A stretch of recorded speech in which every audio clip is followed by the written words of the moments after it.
Welcome to a live edition of Municipal Affairs. I'm Christopher Brown. We are broadcasting live from the Alberta Municipalities' home headquarters in downtown Edmonton. I actually shouldn't say downtown Edmonton, southern Edmonton. We are here joined by Alberta Municipalities President Tyler Gandam and Director of Towns West, Krista Gardner. Krista, Tyler, thank you so much for joining us. Thanks for coming in, doing this in-house for us. Yeah, I'm excited to be here. I mean that sincerely. This is the great thing about live shows. You never know what you're going to take. We are a month after the Alberta Municipalities Convention, where about 1,000 delegates from across the province gathered in Red Deer, Alberta. As president, we're a month after. How's it feel, and what are you hearing from your members about those 4 days in Red Deer? Yeah, I thoroughly enjoyed myself. It was nice for me. I didn't have an election to deal with. I had no other responsibilities other than making sure that members felt like they were heard, had the opportunity, shared what we were working on with Alberta Municipalities. Some of the things we heard was we had mixed reviews a little bit with Red Deer. Having so many different hotels spread out across the city sometimes made it difficult for people to get around. But again, it was a small town feel. All of the hospitality suites were at the casino resort, so it was nice to have everybody there. And I mean, we ran into more people that way throughout the hallways. May have entered the casino following a hospitality suite, and I mean, it was a great chance to reconnect after a summer. Yeah, it was good seeing the members. For yourself, Krista, because you were reelected as director of Towns West, what was it like for smaller municipalities to be sort of connecting with their other fellow municipalities from across the province? I think that our convention is such a great time to do that connecting kind of work. It's a little bit lonely being an elected official in a small town because for the most part residents don't really understand what it is that you're doing. But I always leave convention feeling really reinvigorated to go back and do your work. Maybe there's some commiserating late at night, but between the learning opportunities and the sharing about what's going on and stuff like that, convention's just a great experience. So one of the big events throughout the 3-day convention was the policies that were debated upon. And I was there, and you guys had vigorous debates on some of the policies. And the two that I want to talk about today is around GPOT and tabulators. So I want to start with tabulators, if you don't mind, because I know that is a big advocacy area that Alberta Municipalities is going into. For your own municipalities of Calmar and of Wetaskiwin, are you currently using tabulators? And if not, why is it important for you to advocate as directors, as the president, to allow municipalities to use tabulators in the upcoming municipal election of October 2025? Tyler? I think one of the things for us is that choice is an important matter. I think that municipalities who choose to use tabulators should have that option. In the last election, Wetaskiwin didn't, as a cost saving to use election workers to do the counting. But again, we had the opportunity to decide, and if we were to decide to use tabulators next time, we don't have that opportunity. And some of the larger municipalities that are struggling to get a workforce or to have those election workers come in and do that counting is going to be really hard, and it's going to be way more expensive for them than it was using a tabulator, which is faster, more accurate, and cheaper on a larger scale. Would you agree with that? I totally agree with that. Calmar's 2,300 people. We've always hand counted our elections, but even our smaller municipalities recognize that it's going to cost more money, and we're not really happy to have the province sort of enforcing these things. It's supposed to be about red tape reduction. This is making elections harder. It's going to make democracy harder. It makes the results longer to take out. To get out to the public. So we're not really happy even from the smaller communities that wouldn't use tabulators anyway. One of the areas that the Premier did talk about in her press conference after the policy announcement, or after reporters were asking her, I should say, was around the idea that paper ballots are more transparent and they would give a more authentic result to the municipal vote count. What do you say to Premier Smith or an Albertan who says we just can't trust tabulators because they're mechanic and they could be potentially tampered with? So many of us are doing our banking online on our phones. We go to the grocery stores and do a self-checkout that way. We're counting on that to be accurate when it's telling us the prices on a jug of milk or a carton of eggs. I don't see this as being any different. Again, it's faster, cheaper, and more accurate. So I think that that's what's important to Albertans. And again, having that choice, being told that you can't do something based on some maybes or some fears that people might have that might not have all of the information is unfortunate. Is this more of an autonomy question that we're trying to get to, or is it more of a tabulator question? Because it sounds like in your statement, and even your statement, you want the province to stay in their jurisdiction. Are you trying to say to the province, like, if we want this, we should be able to have it? I think for this specifically, for sure. There are many instances that municipalities are the experts in how they're managing their communities. And I think it's really important to have that autonomy to be able to do that. We do a lot with very little resources. And this is one of those things that if I'm a larger municipality and it's more expensive to do hand counts, what is the benefit to my resident? Why do I have to decide whether or not some park equipment is going to be upgraded or different roads or sidewalks are going to be replaced or repaired? Because I have no choice but to do a hand count, and it's going to cost me more money. For a smaller community like Calmer, sorry, I will get the name right. Are you finding there's a volunteer burnout as well? Because with tabulators, you have one person manning potentially 4 tabulators, where you need 8 people to count 4 voting booths. Are you seeing that as a potential challenge for election day? Oh, absolutely. I think across the board we would say that you have volunteer burnout, and then even in positions where you're going to pay people to do one-off work like that, finding the people who want to come and want to stay all day and all night now, right? And counting, potentially, being involved and just in general being involved sort of in our democratic process. People generally aren't really interested in that anymore. So that's just going to make it that much harder. One of the other areas that Alberta Municipalities debated upon and passed resoundingly, I should say, is the policy that was an advocacy area that High Prairie brought forward, and it's around taxes and government taxes in sort of grants in lieu of property taxes for the provincial government. We just heard from Minister McIver earlier this week in the legislature saying that governments don't pay other levels of government taxes, and we are not going to potentially give back those grants that you were asking for. Why is this an important area to focus on heading into this kind of challenging budget year for municipalities across the province? Yeah, I think that's a great clarification. Governments don't pay taxes to other governments. That's why we call it grants in place of taxes. And it's important that we provide the same level of service to a provincially owned building than we do to our residents or our business owners. So why wouldn't the government still be a part of that and being part of the community, having roads and sidewalks up to their buildings? They've got fire response, they've got police response, snow clearing, street sweeping, all of the things that our residents and business owners are paying with their taxes. There's no reason why the government shouldn't be paying for those services in the community as well. So you're right, no taxes, but we've got grants in place of taxes. Can you bring it to a local perspective for both your municipalities, and both answer this if you don't mind? What's the share that you're looking for Wetaskiwin? What's the share that you're looking for your community? So starting with Krista. Well, we don't have, other than schools, we don't have provincially owned buildings. But you must get a grant for that school because... but I don't even think it's worth mentioning how much money it is, because it's basically nothing. But your members, that is something to them, right? Absolutely. Because in a budget time when you are faced with infrastructure challenges, any little amount counts. Yeah.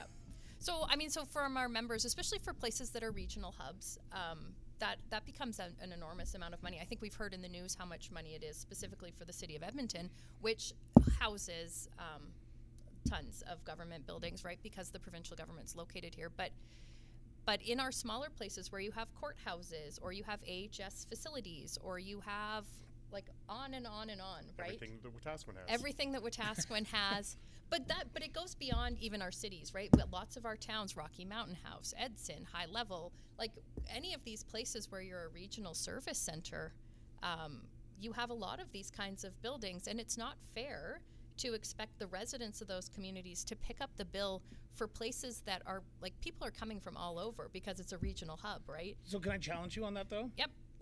Go right ahead. What do you say to the people who say there's only one taxpayer?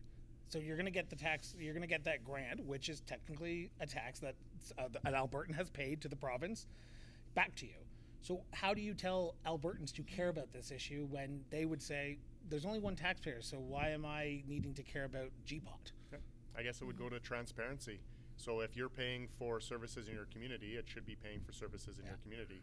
And so for the city of Wetaskiwin, grants in place of taxes, the cut is going to cost us a little over $50,000 a year. And so I would... That's an employee. Well, half an employee for sure. But I would, Krista and I talked about this a little bit earlier on, I would counter Krista in saying that a school in her community that isn't paying the full amount of what that property tax would be might offset some of the policing costs that are now being charged to municipalities under 5,000 people. So there's a difference and there's an impact. And so if we're talking about transparency and you've got services you're providing, it should also be paid for by those individuals that are paying for it. We expect our residents to do it. We expect our business owners to do it. The government should be no different. It's like you knew what I was going to transition into here is around policing, because as we're doing this live, the Premier, Minister McIver, and Minister Ellis have announced a freeze of police funding for 1 year, which is 1 year that municipalities can look at, rural municipalities, I should say, can look at the police budget and say, okay, we can just freeze it. How do I ask this without asking the stupid question, but I'm going to have to. Why is it important for municipalities to worry about policing when policing is not a municipal issue? Policing is absolutely a municipal issue. Is it? Absolutely. But you don't get brought into the conversations, though. No, but it's still an issue. And that's part of the problem, is that we aren't brought into the conversation. When my budget is nearly $6 million for policing in my community, it is absolutely a municipal issue. And same thing with when we've changed what the police funding model is for smaller communities, where they were incrementally increased in what they were paying back for that service that they were being provided. We have to be at the table. We have to be having those conversations. The RCMP contract is good until the end of 2032. We've heard from both the federal government and the RCMP that they're not getting out of community policing. And so we need to be working on that. 8 years is going to go by in a blink of an eye, and especially when you're dealing with a contract that big. We just finished almost 5 years of negotiations for the first round of the RCMP contract negotiation, and that ended up costing municipalities huge. There was a 23% increase, which was about 5%, $800,000 for my city, and just about $800,000 in back pay. So we need to be a part of those conversations, and I think they need to understand what that impact is for municipalities. Okay, so the new funding agreement is now going to affect municipalities under that 5,000 population mark, and that means your community. Yep. And as I mentioned it once before, you're going into budget season right now, and you are going to have to make some very tough choices. How do you focus on policing when it is technically an issue that you have to deal with, but you can't control how much you're going to have to put into that, and it could go up because unions are going to have to renegotiate their salaries. So as a municipal organization, as Alberta Municipalities, what do you tell your members to do in the short term while trying to figure out how much you're going to have to pay for policing that is not in your control? So the announcement was interesting that they sent this out finally, that they are freezing the amount for 2025. And I had said to Tyler earlier, my response was woohoo. And not because we don't think that we should be paying our share of policing or the portion that we are contributing, but simply because it's pretty tough to budget. And I'm not saying that your increase is not a substantial amount of money, Tyler, but that it's hard for us to set a budget now and come back with a new dollar amount in March that's potentially a big increase, and then be making really tough choices to a budget that's already been established. So I'm happy to hear that we have a freeze.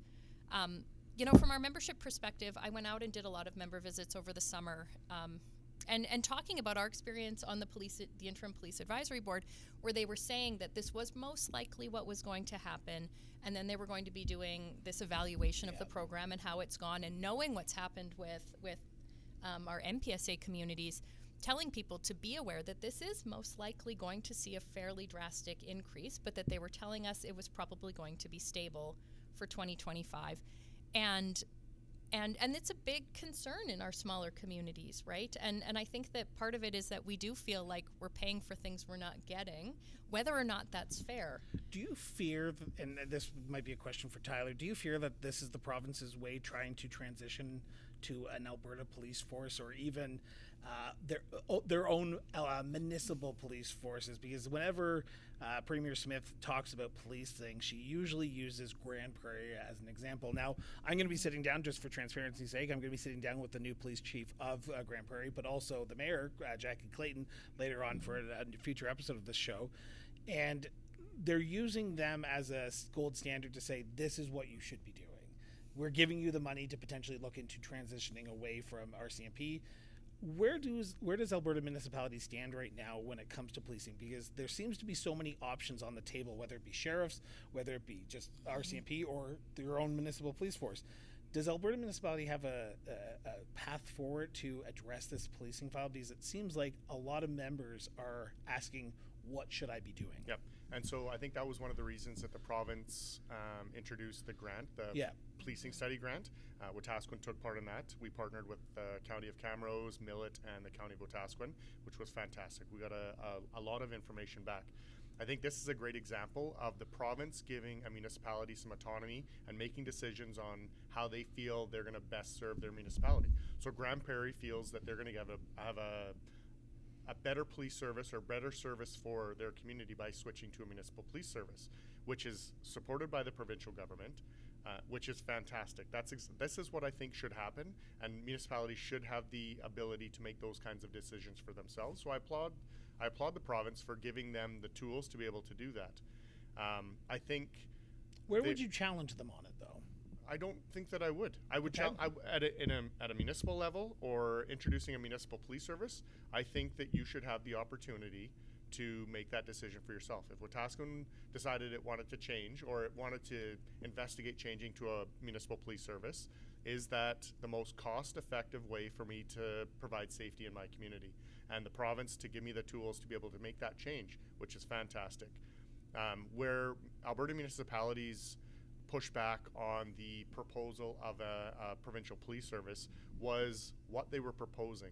We weren't opposed to a provincial police service. Right now, the RCMP are our provincial police service. We aren't and weren't opposed to a provincial police service. We were opposed to what they were proposing. We weren't going to see any more officers. It was going to cost us roughly about the same amount of money. We weren't going to have the same level of service in terms of specialty sections like the RCMP have. And the transition costs were hundreds of millions of dollars. And so changing the uniform, changing the sticker or decal on a door doesn't increase the level of safety. We have a lot of mental health addictions issues in our province right now. And I think that if we're going to improve safety and improve the ability for our police to work, we need to give them the tools to work through that. Changing who's policing isn't going to do that. And if by introducing more members into rural Alberta is going to increase security or safety, they could do the exact same thing with the RCMP. Now, I know the argument is going to be that the question I was about to ask. RCMP have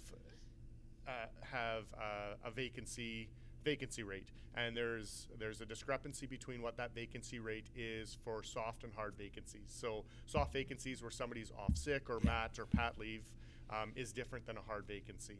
And I think that the RCMP are doing a better job of defining the two and making sure that they're showing that they are filling those positions, those vacancies.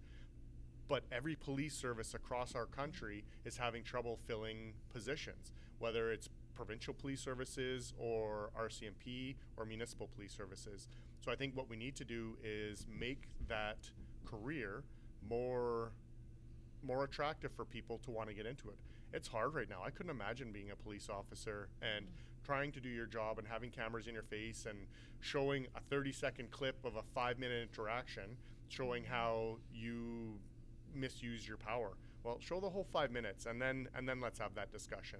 So, I mean, this is getting into a whole other conversation for sure. It certainly is. So I want to go back to a municipal issue, and it's something that has come up literally within the last 24 hours. At the Alberta Municipalities Convention, Premier Danielle Smith, in a fireside chat with yourself, was on stage and mused about the province of Alberta collecting property taxes and returning them to the municipalities. Yeah. So there's only one taxman. There's not 347, which she seems to be. That's the number she seems to think about. Does Alberta Municipality want that? Initial response from the few members, we haven't done an actual survey or call out for input or feedback, is no. And so I just want to be really clear on the discussion I was having with the Premier that day was the province collecting their own school tax requisition. Yes. That was the conversation, and then But she opened up the door. She opened up the door for the province to be collecting property taxes on behalf of municipalities. She also made the comment yesterday at RMA, and somebody had asked her that question during a Q&A, and the lady that was in the audience had said, anybody here that is in favor of the province collecting property taxes on behalf of a municipality, stand up. Nobody stood up. The Premier's response was, well, towns and villages and some of your urban counterparts are interested in this and wanting to investigate this. Not to my knowledge. There has been no appetite. This wasn't something that we brought forward. It isn't something that we've even discussed before, but I'm not hearing from any of my members that are looking for the province to start collecting property taxes on behalf of a municipality. What about yourself, Krista? Have you heard from any of your members in towns west about potentially the province collecting property taxes and redistributing them back to you? No. Simplest question, simplest answer. Easy answer. I don't know if maybe Tyler won't agree and I'll go off script and they're like, oh no, please stop talking.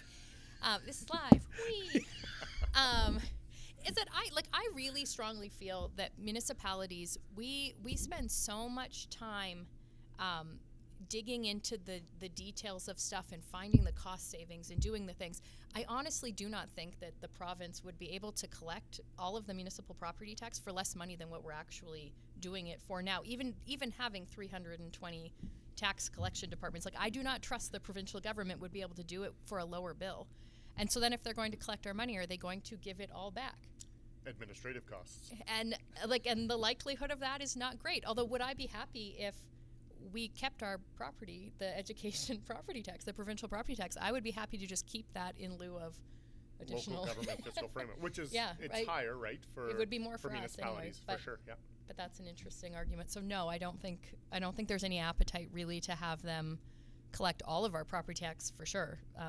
If they want to collect their own part that we have to send on to them, that's a different story. So you mentioned the sort of the elephant in the room, and it was talked about extensively at the Alberta Municipalities Convention, and that is LGFF.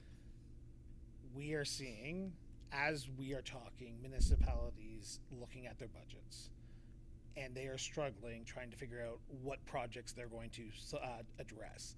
A lot of the infrastructure that's in place is aging out right now. Mm-hmm.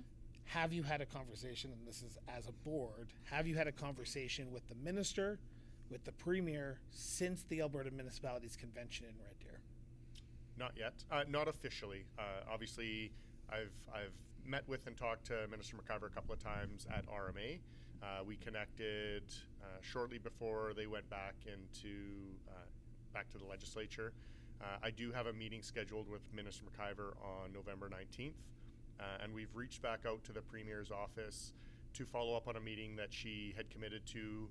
So we met with her in June, and she committed to meeting with our association following convention, wanting to get feedback on what our members were looking for and what was important, especially through resolution. So I'll be waiting to hear back from the Premier's office and looking forward to that meeting to discuss some of those things, which would absolutely include the infrastructure the infrastructure funding in the LGFF. We are still $1 billion short, and I recognize that part of the formula was to increase when provincial revenues increased, and we've got that.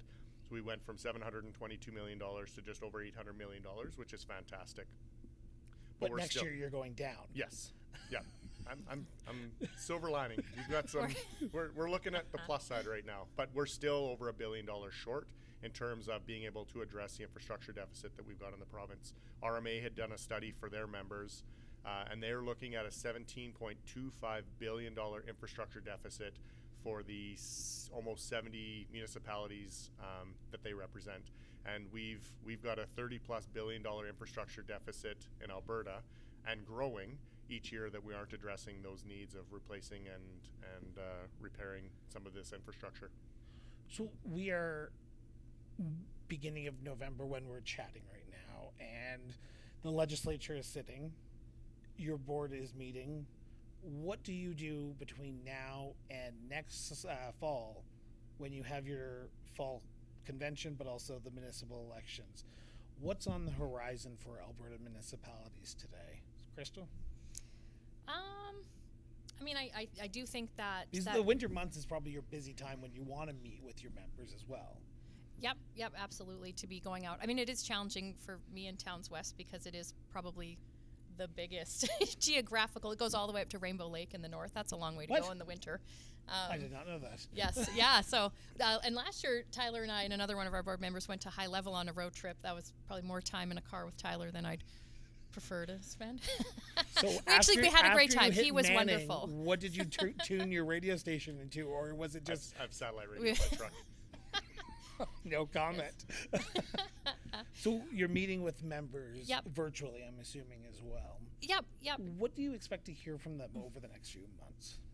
I mean, I think that LGFF funding remains a key priority for our members and for the organization. I know from our larger municipalities, the formula works if the pot is bigger, but right now it's not working because there's not enough money in the pot. Yeah. And even for our smaller municipalities, it's pretty tricky. Kalmar essentially, I think between LGFF and CCBF, we get $600,000 a year, and we're doing at least $1.6 million in infrastructure projects a year.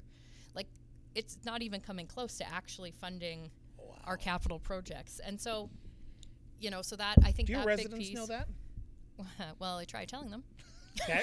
Okay, understandable. Do they know that? Who knows?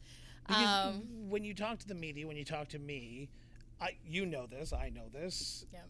Does the average resident in Wetaskiwin know that the municipality is struggling when it comes to infrastructure funding? I don't think so.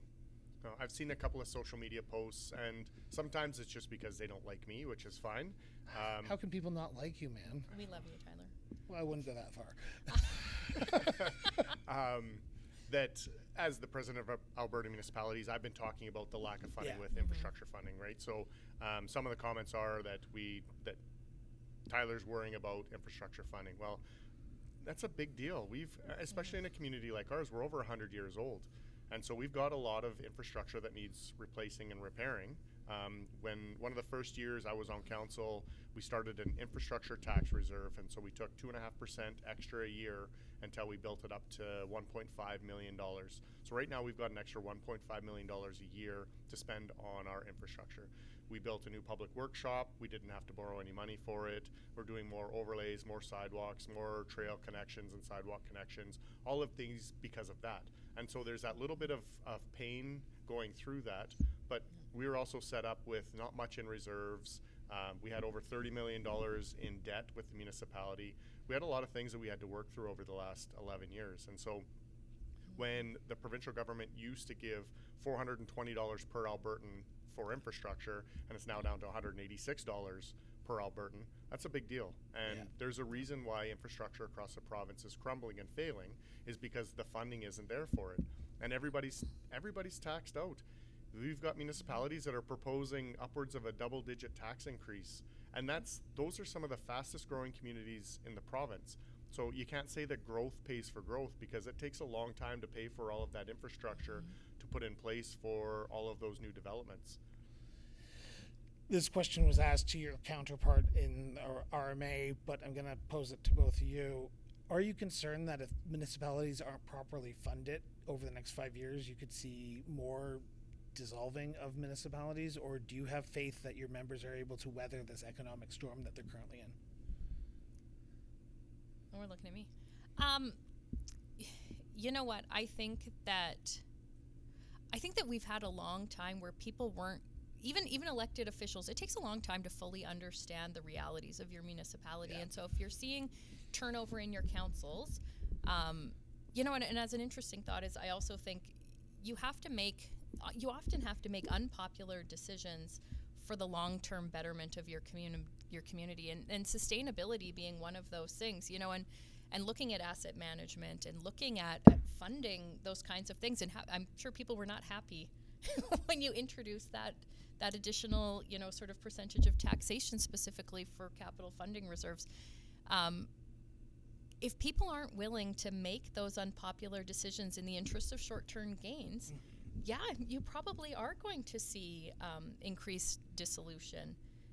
And I think it's getting harder because inflation, and for individual municipalities, it's harder to go it alone, right? And when you're looking at like villages with a staff of 5, and potentially wage increases and potentially and increased regulation and increase, like on and on and on, the burden coming down from the top just is making that harder and harder. So I do think, and I think also resident expectation is going up and up and up.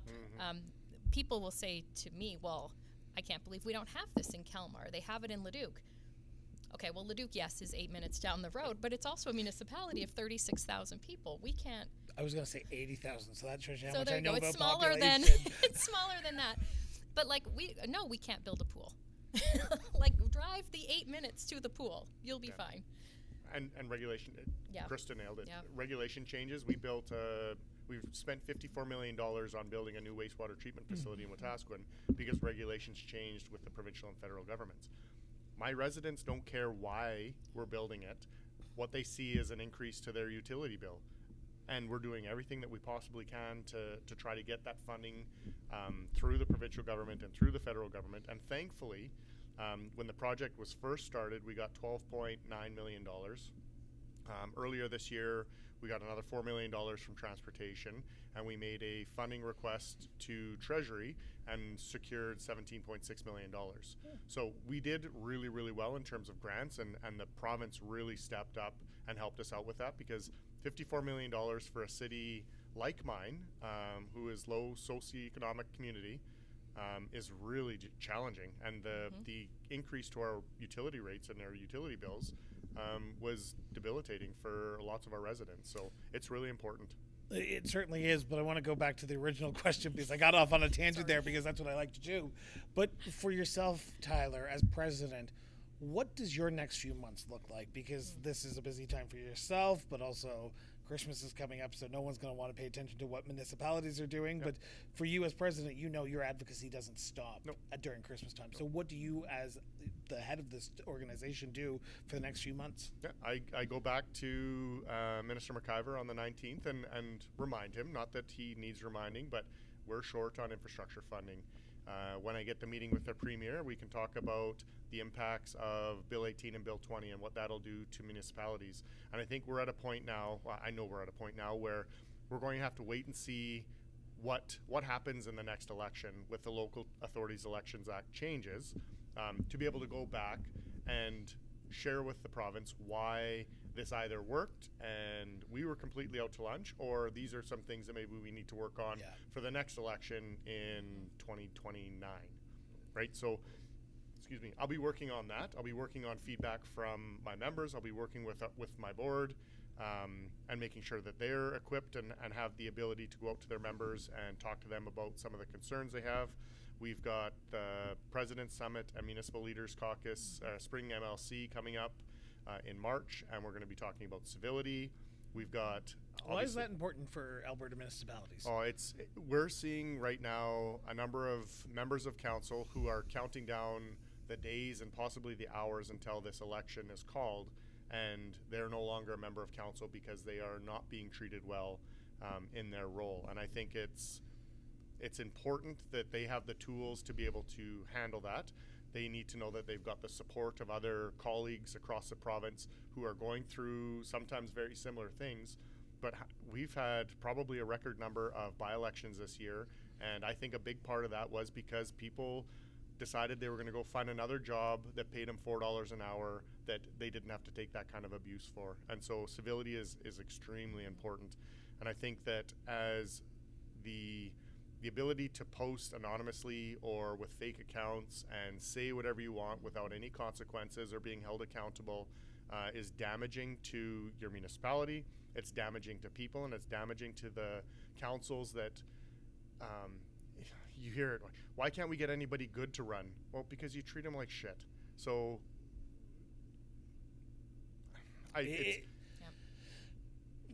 You and I met at a conference a few years ago, actually, for sort of addressing the negative feedback that municipal politicians and even administration deals with. We're going off a tangent, but I want to talk about this because this is a very important issue, because I think this is going to stop a lot of people from running next election and people putting their name on the ballot even. This is not a quick fix. What can Alberta municipalities do to help municipal leaders, small town, because I spoke to one of your members just recently, and they were telling me that the vitriol that they get on a regular basis from a small town, because in a small town, you know everyone. And this is a small town of about 500 people. So you literally know everyone. What does Alberta municipality do? What does it need to do today to start the conversation before we get to a place where, and I hate to be this person, but I have to use this analogy, where we see people getting shot for being politicians. We saw a politician in the UK gunned down a few years ago. Gabby Giffords down in the States, headshot. Donald Trump got shot at. It's going to happen, and I hope it never does, but what can Alberta municipalities do right now to help us transition away from being so negative to being communicative again? Communication's a big part of that. I think we need to make sure that our members, again, feel supported and know that they've got a peer network that is ready and willing to not only sit down and talk to you, but come out and meet with you. Does the province have a role to play? 100%. Okay. And I think that the way that elected officials, whether it's municipal, provincial, federal, the way that they interact with each other also gives other people the ticket to say and do the same things that our elected officials are doing. And so we need to be better at disagreeing on things. We need to be leaders in that we don't have to agree on things. And a great example of that is one of the resolutions we had at convention was permanent residents being able to vote. It was a very passionate, emotional debate, two very opposite ends of ideas on how it should be handled, but not once did anybody make a personal attack. Nobody raised their voice, nobody yelled. It was a very respectful debate on something that was very emotionally charged, and I think we need to show more of that, and show and expect residents that you don't have to be happy about a homeless shelter coming into your community. Let's sit down and talk about it. Let me hear what your concerns are, and let me share with you why I supported it, or why there's a tax increase, or what are we doing with this infrastructure, or why do we have to have a new wastewater treatment facility, or why are you paying for policing now that you never had to pay for before.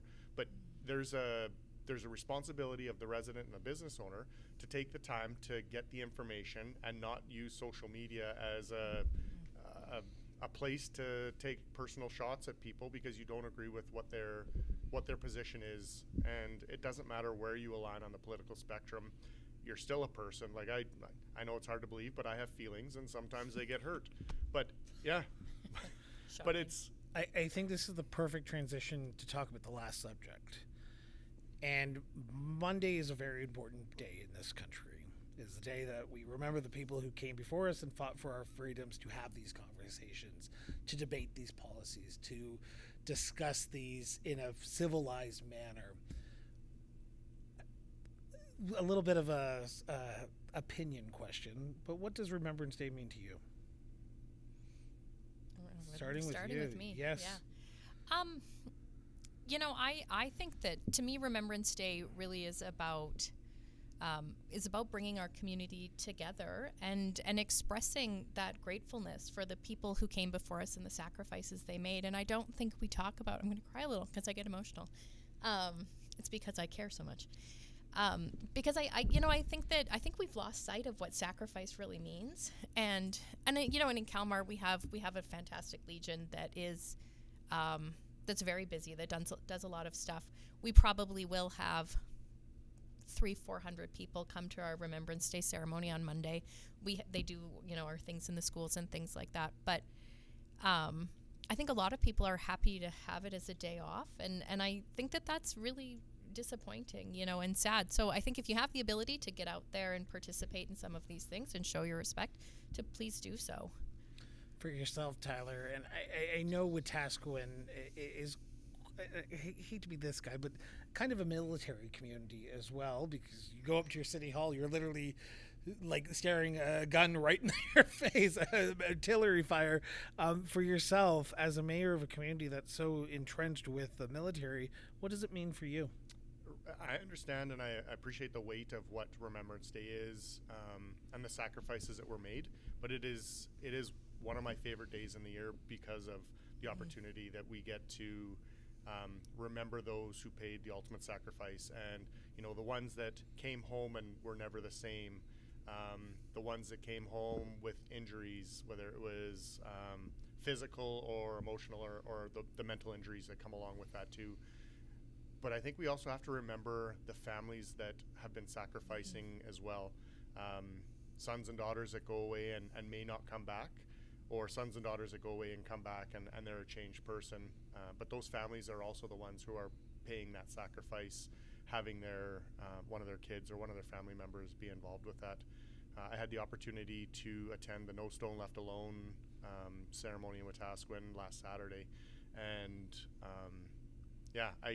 I got to speak a little bit there. Same thing, I just understanding the weight of what it all means, and the commitment from our community to go out and place hundreds of Canadian flags so that we know which graves we're going to be placing those poppies on, and then getting the opportunity to read the name, see the epitaph and the headstone there, and maybe it means a little bit something different to me because I'm a funeral director by trade, but you get to see when they were born, when they passed away.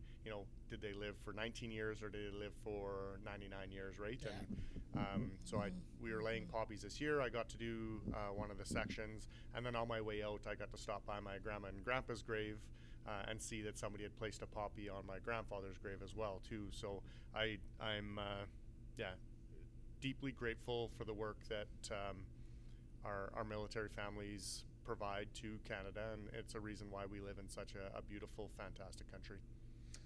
I want to thank you both, Tyler, Krista, for sitting down with me. This has been a pleasure. Thank you so much for inviting me into this beautiful building as well. It's great to meet these beautiful buildings that I get to do these live shows in. So thank you so much for this. Can I make one last thing? Go for it.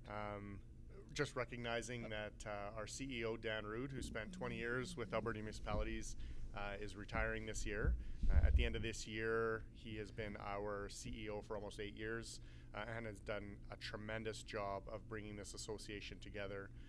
The business services, the advocacy, the team that he's built, it's been fantastic. I love everything about this association, and a big part of that is what the leader has done and how he shapes and develops the people that he gets to work with. So I want to wish Dan all the best in his retirement, and a well-deserved break for sure, because he's one of those guys that's in here 6 or 7 days a week and is either calling or texting or emailing me some kind of information or needing a thought on this or giving me his input on something else. And I just really want to appreciate and acknowledge the work that Dan has done for formerly AUMA and now Alberta Municipalities over his 20-year career here. I thought you were going to announce his replacement today and be like, Chris Brown, you got the job. Congratulations. No? I wasn't allowed to say that you got the job. Well, yet. there you go. Again, thank you so much for doing this. And thank you so much for everyone for tuning in. For those who watch the show regularly, we will be off. Municipal Affairs will be off all next week. And we'll be back with brand new episodes. And a brand new live edition of the show will be airing later on this month from November 24th to 27th in Winnipeg, where we will be at the Association of Manitoba Municipalities Convention, speaking to Manitoba municipal leaders from across the province as they elect their new president and 2 vice presidents. So tune in to there. So if you haven't already, hit the subscribe button, follow us on any Apple Podcast, Spotify, and all that fun audio shows that you watch. And if you haven't already, go get your poppy and go to a Remembrance Day ceremony on Monday, because it is important to remember those who have sacrificed their ultimate lives for us to do what we do today. So until next time, stay informed, stay engaged, and we'll be back for another episode Monday, November. I'm going to get this wrong here. The 19th, actually. So tune in then. We'll be back then.